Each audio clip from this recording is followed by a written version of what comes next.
Halo teman-teman semuanya, bertemu lagi di Yuk kita cari tahu.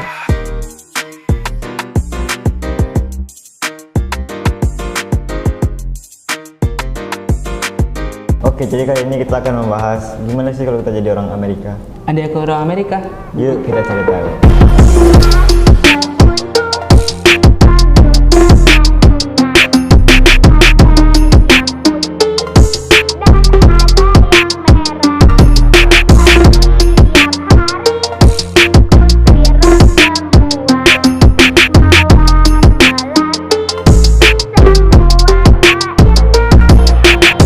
Jadi seperti yang kita ketahui, Amerika itu kan adalah negara adidaya yang terletak di belahan barat bumi. Negara ini kan berada di benua Amerika, yang beribu kota di Washington DC. Kita juga udah sama-sama tahu lah ya kan gimana sih Washington DC itu.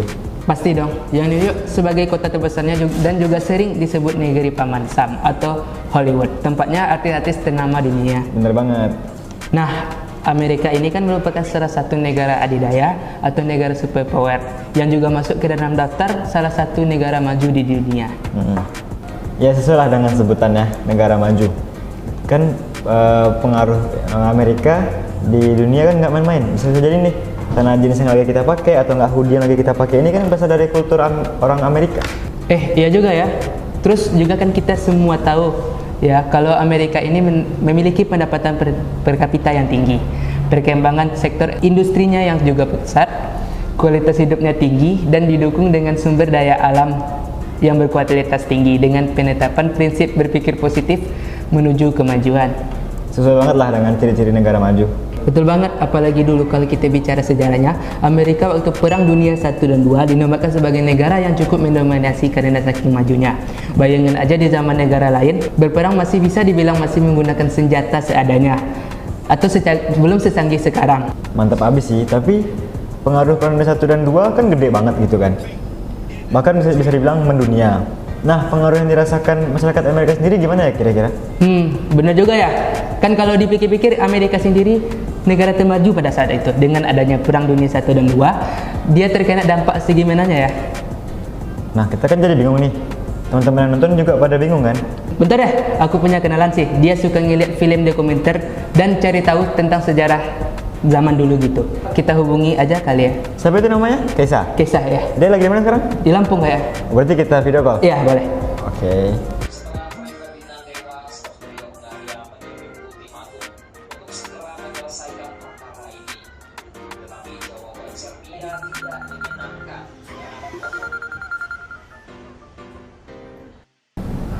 Hai Keisa. Hai Rian, ada Bintang juga. Halo Bin, wih, lagi pada ngapain nih? Jadi gini kayak kita berdua ini sebenarnya lagi bikin vlog gitu sih. Iya, halo teman-teman semuanya. Nah, tadi itu kan kita lagi ngobrolin tentang Amerika kan, terus ngobrol-ngobrol, sampai deh ke pembahasan tentang Perang Dunia I dan Perang Dunia II nih. Wah, menarik banget pembahasannya. Nah, makanya itu jadi kita berdua ini nelpon Kaisa karena kita berdua penasaran tentang apa dampak yang dirasakan masyarakat Amerika sendiri pada masa Perang Dunia I dan II. Itu secara Amerika ini termasuk negara adidaya dan udah maju banget pada masa itu. Kira-kira mereka masih merasakan dampak segimana ya? Bentar deh. Ini timingnya, waktunya tuh kayak pas banget gitu loh. Kaisa baru aja nih nonton video tentang Perang Dunia I dan Perang Dunia II loh. Wah iya. Oh berarti kita nggak salah nanya orang nih An. Tuh ya. Tapi sebelumnya kalian tahu nggak sih kalau awalnya negara adidaya tuh ada 3 loh. Hah? Ada tiga? Negara apa aja tuh? Apa aja tuh kayak? Oke, jadi kayak saya jelasin dulu ke sejarah Amerika sebagai negara adidaya ya. Nah, emang benar kata kalian tadi, Amerika merupakan negara adidaya. Namun, pada masa Perang Dunia I dan II, ada 3 negara yang disebut sebagai negara adidaya. Yang pertama Amerika, Uni Soviet, dan Imperium Britania. Nah, namun nih, selama Perang Dunia itu terjadi, kekuasaan dan pengaruh Imperium Britania mulai berkurang hingga akhirnya pun berakhir. Jadi menyisakan Amerika dan Uni Soviet aja. Lalu pada saat berakhirnya Perang Dingin dan bubarnya Uni Soviet, ya udah deh, jadilah Amerika satu-satunya negara adidaya hingga saat ini. Jadi gitu secara awalnya. Iya bener. Tapi ini juga jadi nambah pengetahuan kita dan teman-teman di rumah. Lanjut guys. Oke, ke selanjutnya ya. Nah, sebenarnya sebagai negara adidaya juga tidak membuat masyarakat Amerika itu berbeda dari masyarakat di negara lainnya. Maksud Kaisa di sini, ya mereka juga merasakan dampak yang sama gitu. Yang membedakan paling kayak di bidang ekonomi. Kan dampak perang dingin di bidang ekonomi adalah menyebarnya sistem ekonomi liberal dan kapitalis ke seluruh dunia yang diterapkan oleh negara-negara berkembang di kawasan Eropa Barat, Asia, Afrika, dan Amerika. Nah, karena Amerika ini merupakan negara adidaya, jadi mereka itu sebagai pemegang modal dan kreditur bagi negara-negara yang baru merdeka di kawasan Asia dan Afrika. Terus dampak selanjutnya itu ada persaingan ideologi. Jadi, menurut sejarah nih, orang-orang Amerika itu sangat mewaspadai komunisme Soviet. Jadi, muncullah kekhawatiran mereka terhadap pemerintah tirani pemimpin Rusia saat itu, Joseph Stalin namanya. Nah, sedangkan Uni Soviet itu malah sebaliknya. Mereka itu membenci perlakuan Amerika yang tidak menganggap mereka sebagai bagian sah dari komunitas internasional. Ini juga nih yang akhirnya mengakibatkan kedua negara itu saling menancapkan ideologi masing-masing di negara berkembang untuk memperluas sekutu dan wilayah mereka.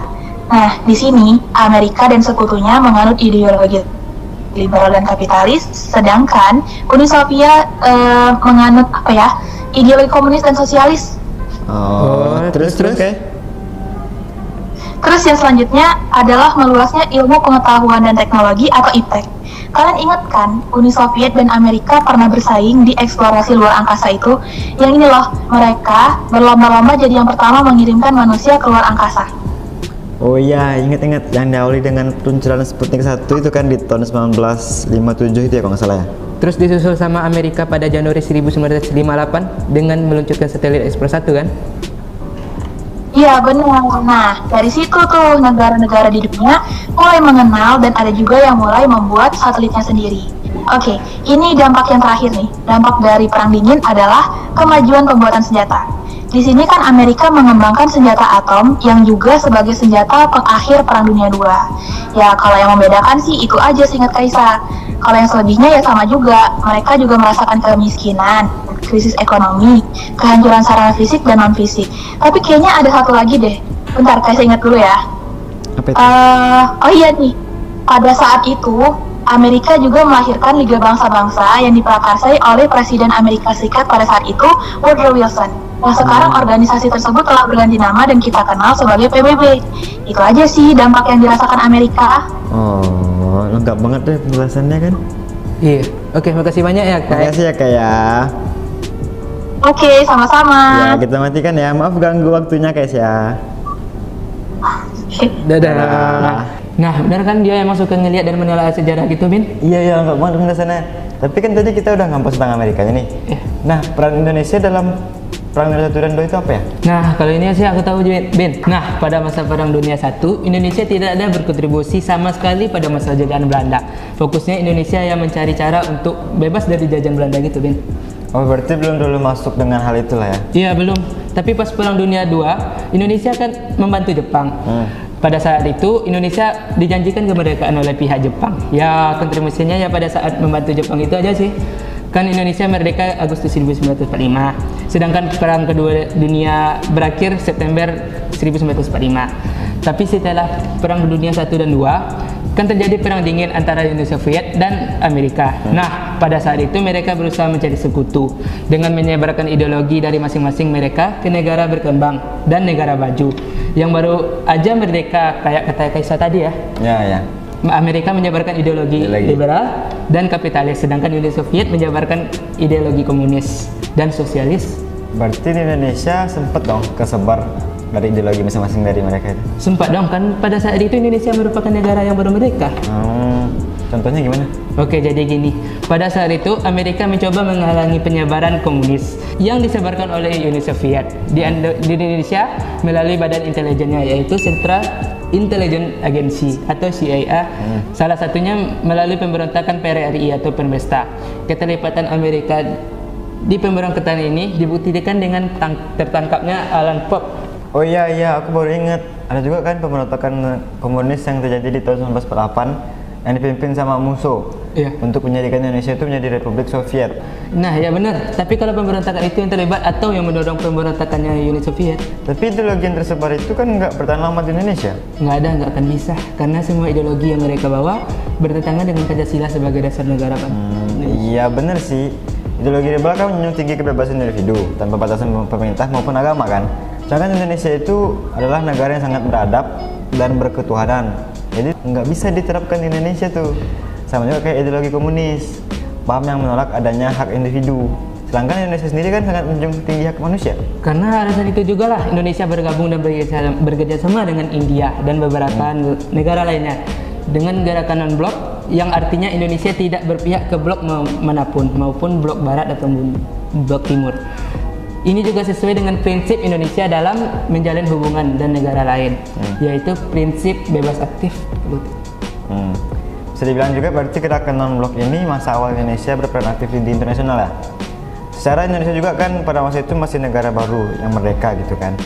Jadi butuh pengakuan secara de facto dan de jure, atau pengakuan dari negara-negara lain.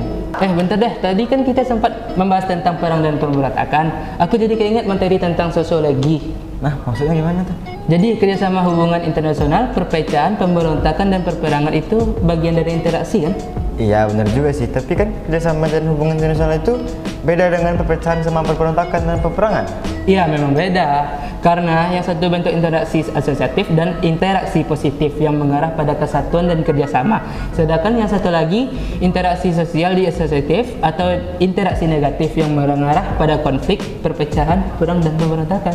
Oh, materi yang itu. Berarti perang dunia 1 dan perang dunia 2 ini sama pemberontakan itu bentuk dari interaksi sosial disosiatif. Betul banget. Sedangkan gerakan non-blok itu yang mengarah ke kerjasama yang terjalinnya hubungan internasional. Betul banget. Balik lagi ngomongin tentang hubungan internasional nih, Indonesia juga jadi pelopor berdirinya ASEAN loh.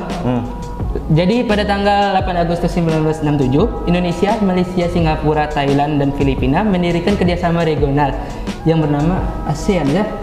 Ya, pada saat itu tuh baru 5 negara kan yang menjadi anggota ASEAN. Nah ya benar. Setelah itu, barulah pada 8 Januari 1984 Brunei Darussalam bergabung. Dilanjutkan 28 Juli 1995 Vietnam bergabung. Terus 27 Juli 1900 giliran Laos dan Myanmar nih yang bergabung, dan yang paling terakhir bergabung adalah Kamboja pada 30 April tahun 1999. Jadi total negara ASEAN saat ini ada 10 negara. Oke, sekarang kan teman-teman di rumah tahu nggak sih dari ASEAN itu tuh apa? Jadi tujuan didirikan ASEAN itu tuh untuk mempercepat kemajuan sosial, terus pertumbuhan ekonomi, serta pengembangan kebudayaan di kawasan Asia Tenggara untuk meningkatkan stabilitas dan perdamaian regional. Nah, meningkatkan kerjasama yang aktif dan saling membantu tuh untuk di kawasan Asia Tenggara. Terus juga berkaitan dengan kepentingan bersama, baik dalam bidang ekonomi, ilmu pengetahuan, administrasi, sosial, dan budaya. Oh iya teman-teman, menimbang dari semakin eratnya kerjasama ekonomi dan perdagangan antar negara, anggotanya nih, sejak 31 Desember 2015, ASEAN resmi membentuk Masyarakat Ekonomi ASEAN atau MEA. MEA dibentuk dengan tujuan menciptakan pasar bebas di kawasan Asia Tenggara dan menarik investor asing. Masuknya modal asing ke kawasan ini diharapkan dapat menciptakan kerja, mendorong integrasi ekonomi, dan meningkatkan kesejahteraan penduduk di kawasan ini. Terus dampaknya pada ekonomi di Indonesia gimana? Yang pertama, tentunya Indonesia baru siap menghadapi persaingan antar anggota ASEAN. Nah, pemerintah sendiri menciptakan ruang persaingan usaha yang sehat dan juga memastikan terjaganya kepentingan nasional kita. Terus yang kedua, adanya MEA. Ini mendorong pemerintah kita untuk meningkatkan kualitas produksi agar produk dapat menarik perhatian dari investor asing. Dan juga yang terakhir, pemerintah kita didorong untuk bisa mengejar ketertinggalan Indonesia dengan negara-negara anggota ASEAN. Caranya melalui peningkatan kualitas produksi agar menarik investor asing tadi.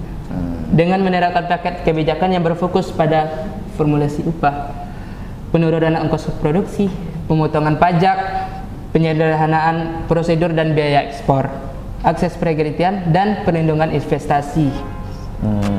By the way, kalian penasaran nggak sih sama pendapatan per kapitanya Indonesia? Berapa ya kira-kira Yan? Iya juga, yuk kita cari tahu. Disebutkan dari kata data ID, Indonesia menempati peringkat kelima dari 10 negara-negara ASEAN. Di tengah-tengah lah ya, dengan total pendapatan per tahun berdasarkan data 2020, yaitu sekitar 3.869 US dollar per kapita, atau setara 54,58 juta per kapita dengan kurs 14.105 per US dollar pada 2020. Di atas kita atau peringkat keempat ada Thailand dengan PDB per kapita 7.990 US dollar, dan di bawah kita ada Filipina yang berada di posisi keenam dengan PDB per kapita 3.298 US dollar. Oh segitu, lumayan juga ya. Iya.